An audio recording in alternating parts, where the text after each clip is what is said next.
I am the Tofu Golem. Please enjoy the video. You'll start by confirming the app permission so live location works. Go to Settings and allow location for Messenger. Once done, open the exact chat, individual or group, where you want to share. Make sure you're on the latest Messenger version. Updating avoids missing icons. Then tap the plus sign or four-dot menu next to the typing field to expose attachment options. You're now positioned to pick the location tool. This is the immediate step towards sending a live location instead of a static pin. From the attachments list, tap Location.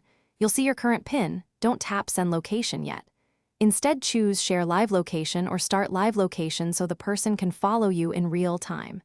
You can pick how long to share, 15 minutes, 1 hour, or 8 hours, so make a choice that matches your needs. If the map asks for accuracy, enable high accuracy for better tracking.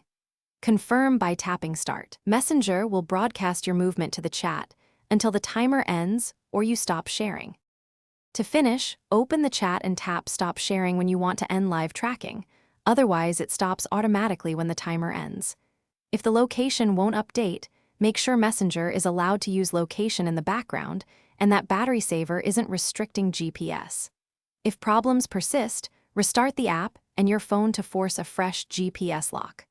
Finally, confirm the recipient sees a moving blue dot. If not, ask them to update Messenger or check their internet connection. Thanks for watching. Consider subscribing if we helped you today.